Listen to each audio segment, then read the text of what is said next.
I'm saying, how do you ensure your sales strategies align with your company values? Okay, look, I guess the company is in existence to make profits and sell ethically. So Yeah. because the product was quite technical, it wasn't as easy to sell as it would be a residential unit, for example. Yeah.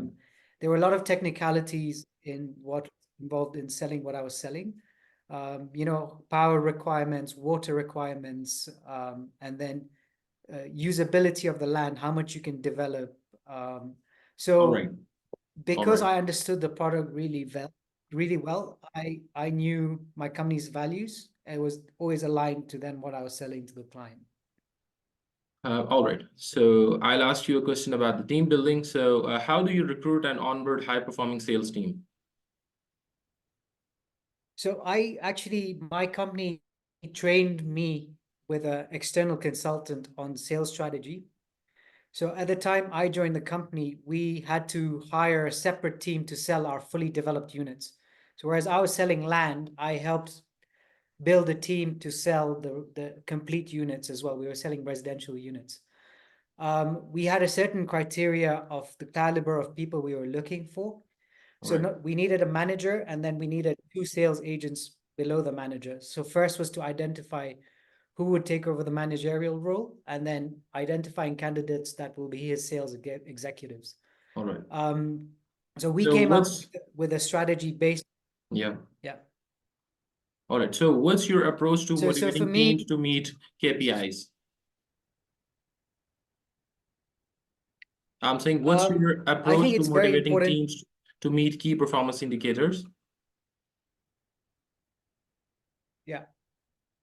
So some of the key performance indicators that we used were how many leads, through the sales funneling process, how many cold leads were then converted into sales. That was one of our major KPIs. So your conversion rate was one of our main KPIs. But other Right. than that, how many customers have you been able to contact? How many people have you been able to call? How many customer support queries you've been able to answer?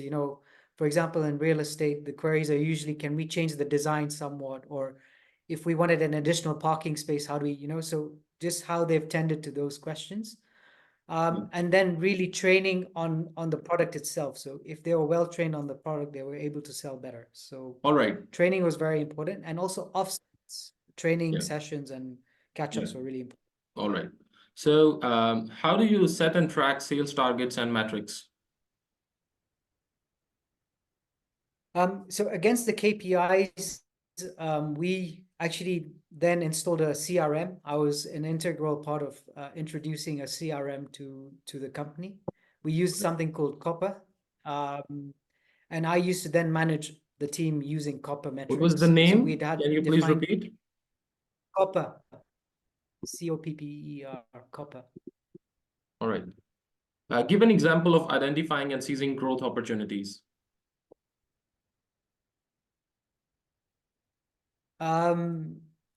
In terms of growth opportunities, personally, for me, the reason I left my previous role was because I wanted to do more than just selling of land. I wanted to be involved in other parts of the project. So I usually see growth as learning opportunities. That's how I see growth. Whereas when I stop learning is when I see that my growth is being stifled. So I'm always looking for opportunities to grow through learning. All right. Um, so how do you mentor team members for success? Like, Um, describe your I method think for maintaining sales yeah, pipeline being visibility. at um, look, I think building relationships with your team beyond what was required in the workplace. So, knowing about their personal lives as well, and, just making sure Yeah. that they're well taken care of. I think that's as important as any other aspect. So for me, rapport with the team is the main factor in helping a highly efficient sales team. Because when you have rapport with your sales team, you can align them to the company's goals, and you can align them to their KPIs. So for me, rapport with the team to be able to motivate them, and having open lines of communication is the key thing. Right. Now share your experience in establishing partnerships and nurturing relationships for repeat business.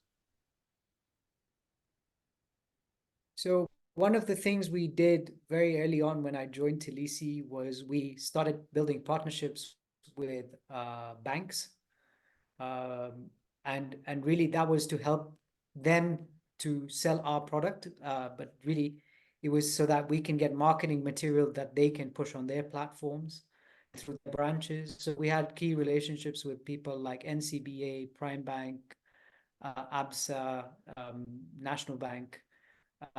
So these key partnerships really helped also bring in other customers. And the other relation, yeah, tell me. Yeah. So how do you promote products to increase deal closures? Sorry, how do you introduce products to? How do you promote products to increase deal closures? I didn't get that last word. Deal closures. When you close the deal, how do you promote products to increase deal closures? Yeah. I think understanding what the client wants first is critical to closing a deal. Yeah. If you understand what the client requires, then you can give them offers like, we will put in a fridge for you, or we'll add a microwave to the setup. There are certain things that you can motivate the client, but only first if you understand their need. And it's critical where in the process of that you offer them things to close the deal. And usually it's financially motivated, but sometimes it's also not financial. It's more about, can you offer me the same deal for this unit rather than this unit? Sometimes being creative about, and it's really about knowing what the client wants. All right. Now give an example of collaborating with other departments to improve sales processes. So when I was selling land, some of the key challenges that I faced when selling land was you offered them a parcel of land, but often they want certain things changed. They want a boundary to be shifted up, down, etc. So one of my key jobs was to talk to our planners. It was a city, so we had to talk to our planners, the architects, and my project management team to see if certain things like, the sewage system would work if we move the boundary lines, if the electrical lines would be able to pass through the next plot, things like that. So technical things were something that I always had to work on, getting new plans out, getting the surveyor in.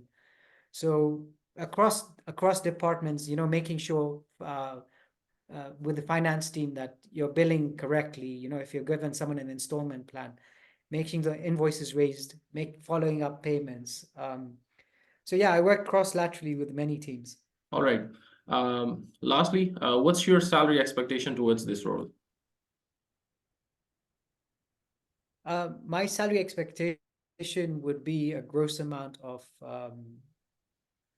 700,000 shillings per month. All right, got it.